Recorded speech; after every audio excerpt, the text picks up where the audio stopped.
Hello? Hi, thank you. Thank you, guys. That was a really great panel. Up next, we have another panel.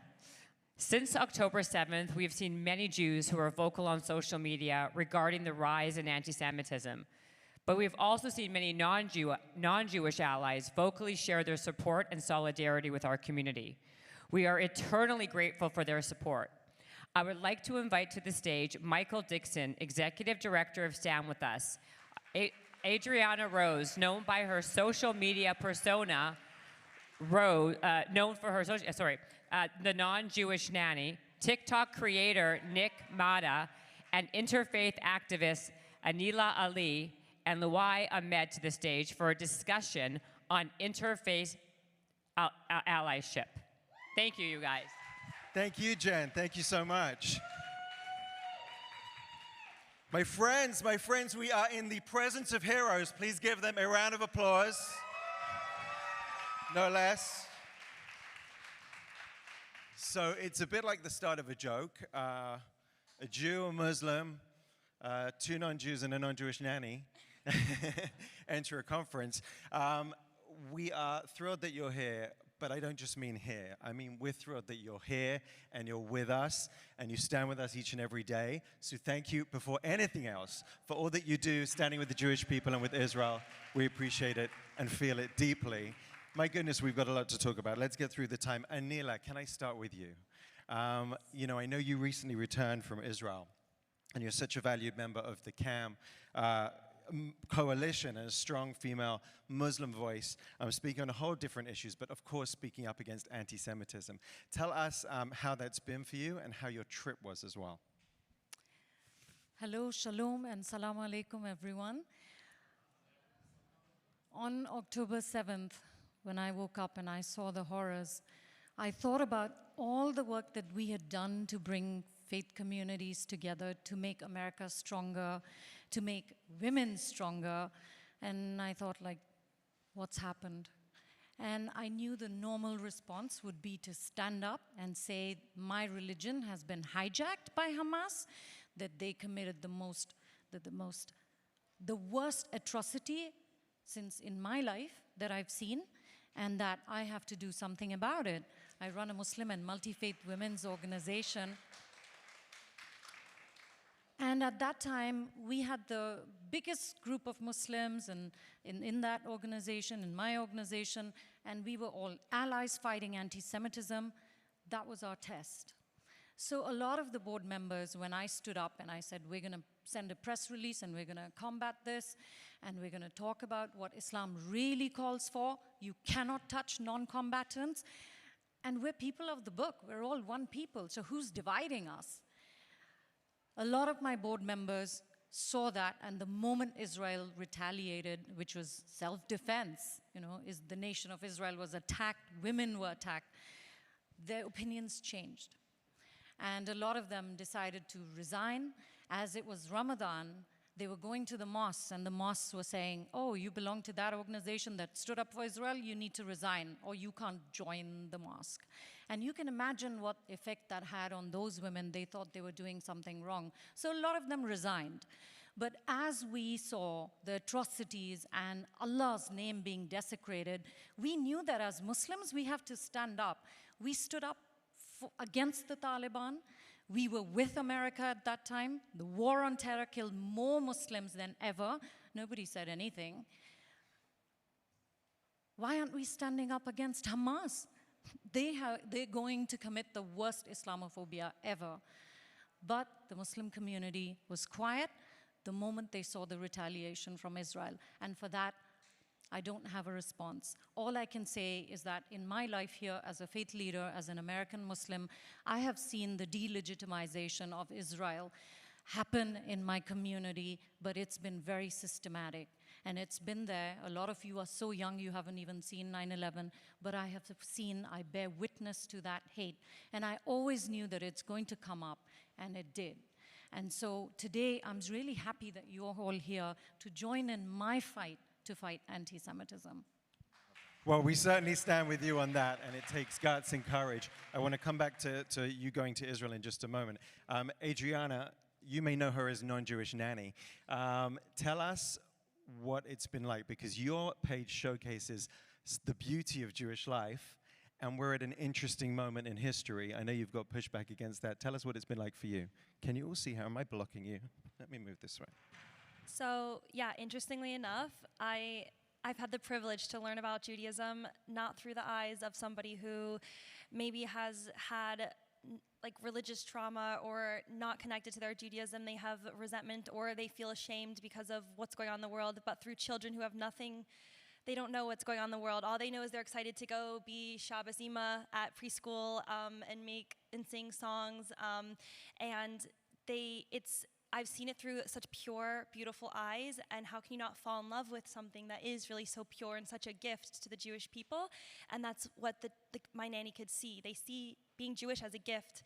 And so I like on my page, even though sometimes I'm just talking about, I don't know, dresses or going to fun events like this, or just directly, blatantly standing up against Israel. I had no choice. It was always going to be the right answer. Before my page, after, I've always been raised to support Israel and to support the Jewish community, because they're a light unto the nations. Israel's a light unto the nations, and we need Jews, and we need people to be more Jewish. And you should also just be so proud to be Jewish and tap into your Judaism and just be as excited about all the customs and mitzvahs that my nanny kids are.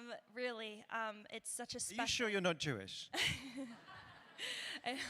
One time, somebody who is Israeli, they didn't speak English, and they say, yes, but you're not Jewish, you're Jewish, but why do you call yourself non-Jewish, nanny? I was like, you don't understand, it's been a long journey. But yeah, I also just wanted to say that, unfortunately, the truth is, the hate I receive is so minimal, because my community are you, and I can make the same exact content, cooking, fashion, talking about Israel, and I will not get an ounce of hate compared to what another Jewish creator will get. And it just is such a proof of a social experiment that they're so anti-Semitic and they're anti-Jew, and it's sickening. And I'm so proud that I can have somewhat of a voice. Seriously, incredible, it's amazing people. Thank you, Luai. I want to come to you. So I don't know whether you noticed, but Yemen is currently kind of at war with Israel, and you're from Yemen. Yes. So what brings you here? Well, in order to be able to explain that, I have to go back to 8-year-old Luai and 10-year-old Luai when I was a child in my mosque in Sana'a, Yemen. And I remember at the end of the prayer, the Imam said, God kill the Jews. And everyone around me, thousands of Muslims, saying, Ameen. And to me, that was a moment as a child where I doubted, like, why would we kill the Jewish people? And that kind of like hatred towards Jewish people is something that is prevalent all around Yemen. In my house, we had a huge Palestinian flag, and there was never the narrative of who the Israelis are. I never saw Israelis and Jews as human beings, but rather as devils that have horns and just want to kill me. So in 2014, I moved to Sweden as a refugee because I am homosexual. And 2 years after that, I was at a student house with Swedes, and a guy came into the student house and he moved in there. So I asked him where he's from, and he told me he's from Israel. As soon as he said he's from Israel, I could no longer hear him. I could no longer fathom what was going on. I just froze, and my hair stood up. And I'm an Arab, so that's a lot of hair. I looked like a cat. And so then I looked at him like, oh my God, are we gonna fight? What's gonna happen now? And he was telling me, I have seasonings from Israel. I'm gonna make you jahnoon. I'm gonna make you the best Yemeni bread. I'm gonna make you the best Yemeni food.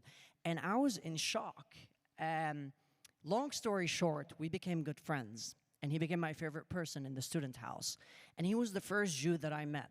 2 years later, I started working in a newspaper with other Jewish people who ended up being my favorite coworkers. So when October 7 happened, it was so traumatic for me because it was not just seeing innocent, beautiful people being slaughtered. It was also me saying, oh my God, I could have been Hamas. That was the person that they raised me to be. My friends, my coworkers, the Jewish people that I learned to love, they could have also been slaughtered. And more than that, it was the moment that I realized that it dawned upon me that the Holocaust was real. Because my entire life, the only thing that we heard about the Holocaust was that it was Jewish propaganda and it never happened. But then when I saw the slaughtering that happened, everybody clapping, people in Malmo celebrating, people in New York celebrating the murder of Jews, that's when it clicked for me. Suddenly, all the brainwashing that the Holocaust never happened ended, and I realized this deep anti-Semitism that lives not just where I come from, but also in Europe and the West. And it was the moment also that I realized that the Jewish people and the gay community were one. Whenever there are slaughterhouses created for the Jews, they're also created for the gay people. And the Jewish community has always stood by the LGBTQ community, so I don't understand how we don't see the humanity of the Jewish and Israeli people. So I visited Israel and fell in love even more with the Jewish and Israeli people. The food is just incredible. The person before us just said that the Israeli food is amazing. I'm like, this Israeli food is so good that I want Israel to occupy Yemen. But more than that, like whenever I'm in Israel... Invitation not accepted. Yeah, I was just gonna show it. So like, I've visited Israel twice, and I am in love with Israel and Jews and Israelis.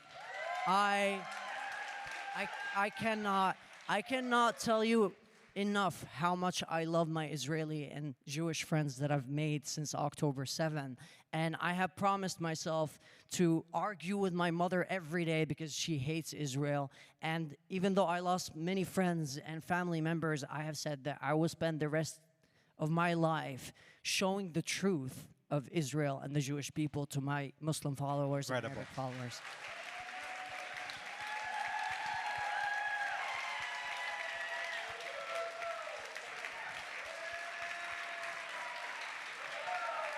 You're going to take up all our time. We can do that at the end. Look at that.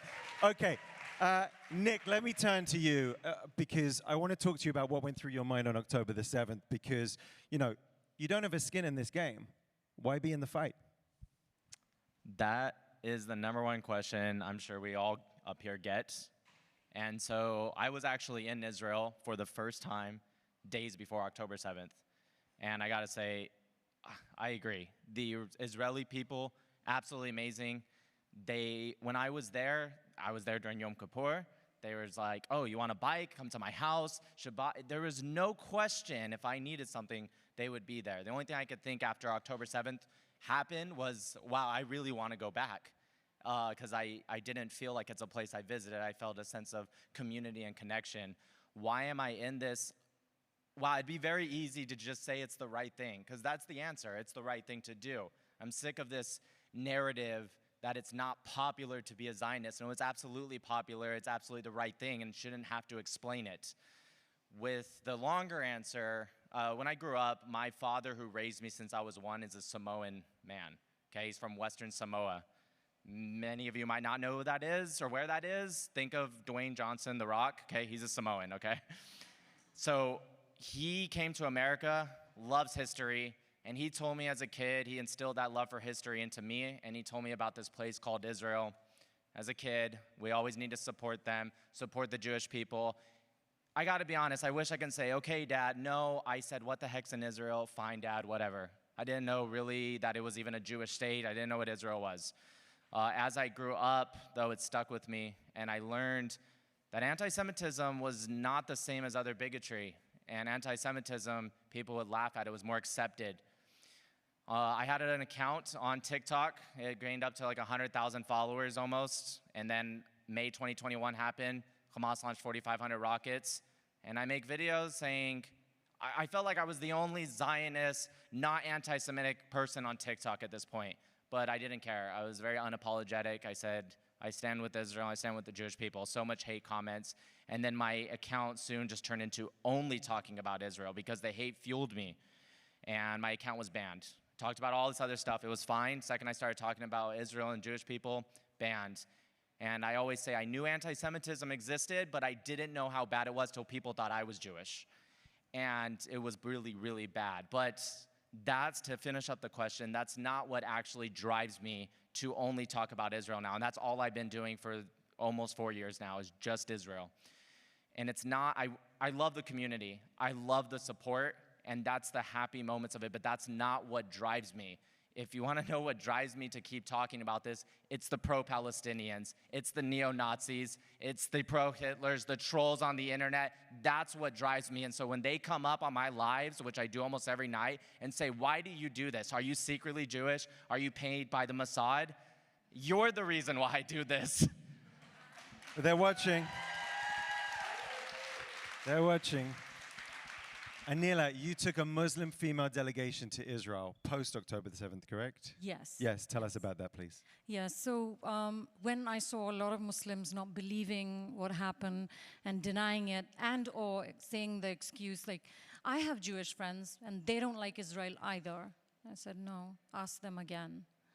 And I decided that I would get hold of the allies, my Muslim friends, who I know believe in finding the truth, and we took a group of Muslims and one Sikh to Israel, 7 of us. We went to all the kibbutzim. In fact, we were talking to this wonderful Israeli woman whose mother had been killed by Hamas, and she was saying things like, I know Islam is not bad. And she was hugging us and saying, we are still, even after losing my mother, I'm still going to continue the quest for peace. Frankly, we felt really ashamed.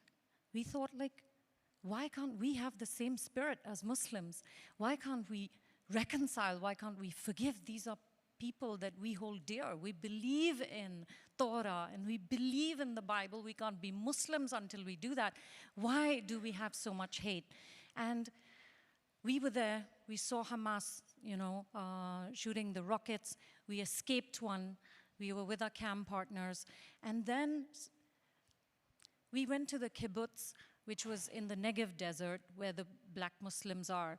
And we sat with our black Muslim community and we heard from them how Hamas had attacked a couple.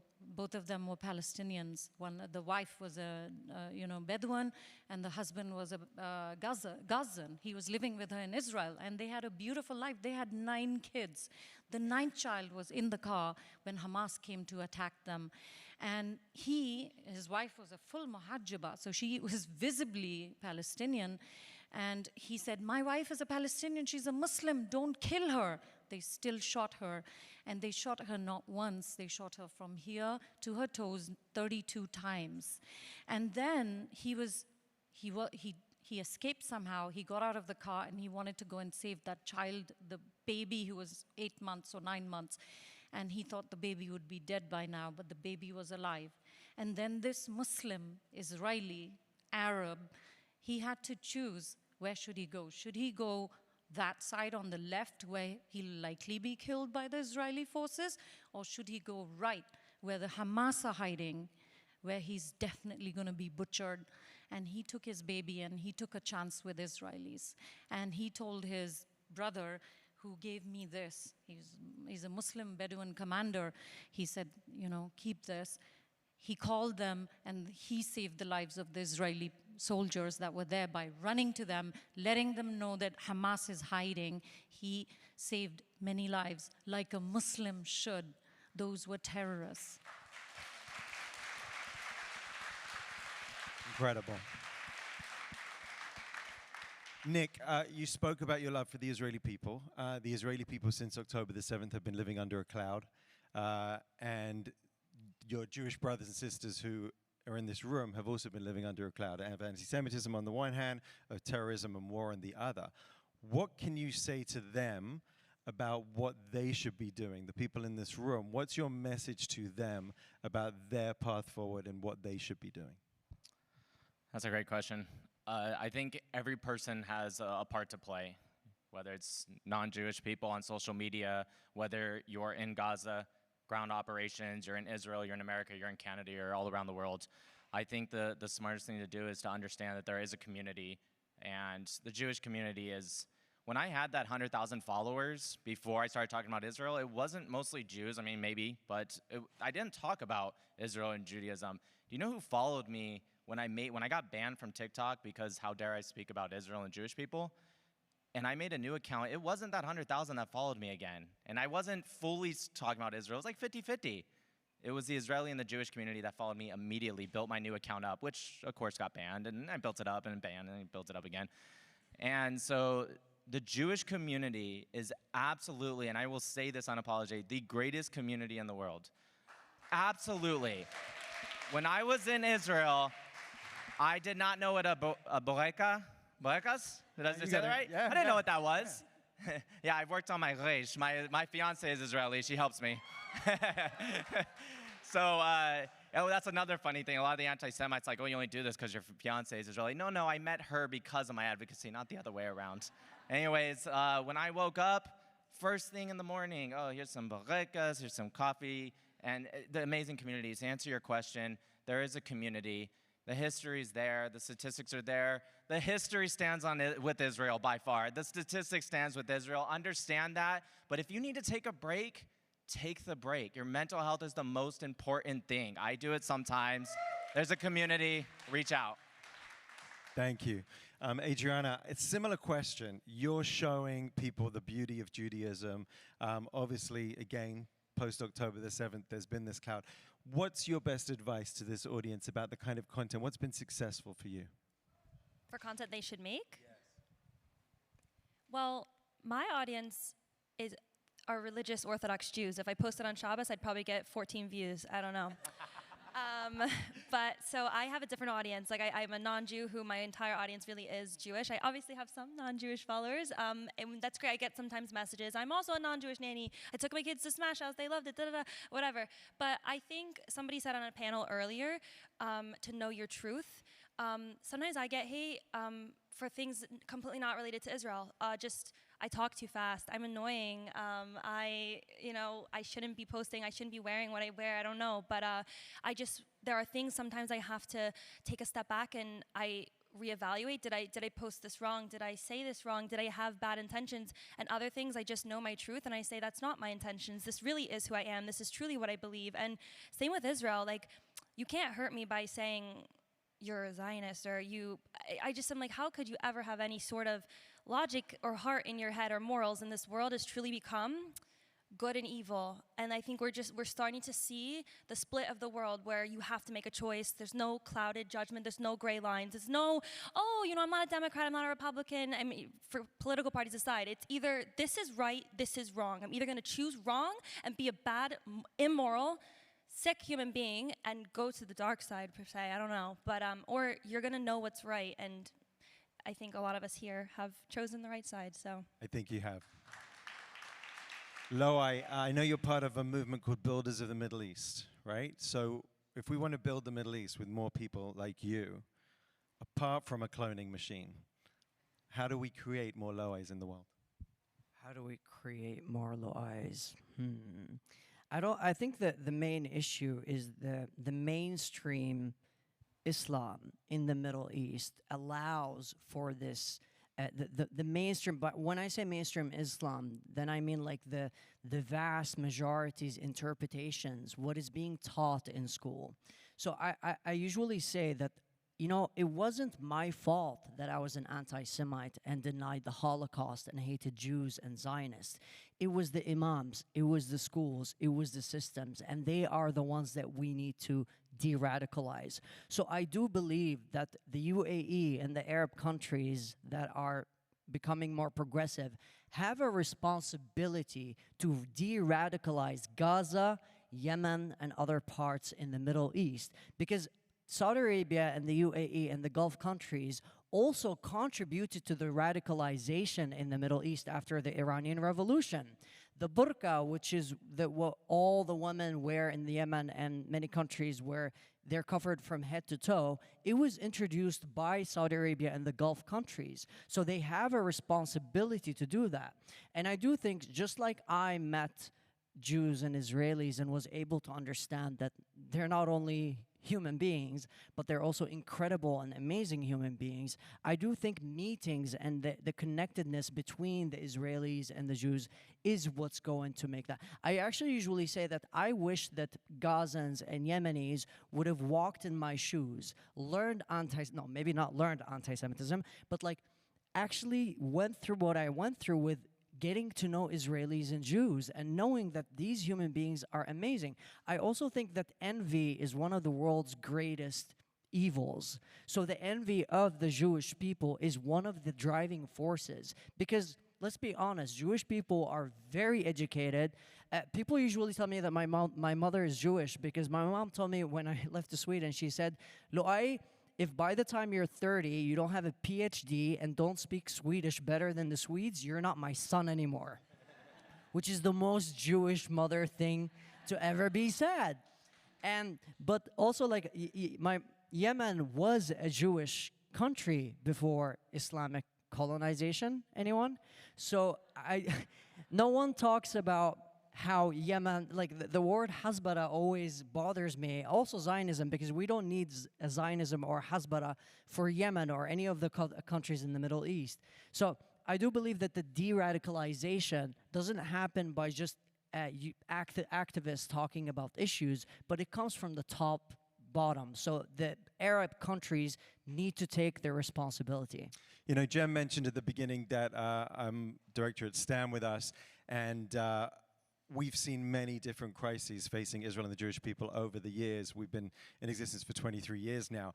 I think this is probably the biggest moment that we were made for. And the fact is that if we meet that moment, it will be because of the amazing activism of the people in this room and the incredible allyship of all of you. So thank you so very, very much. Thank you. Thank you.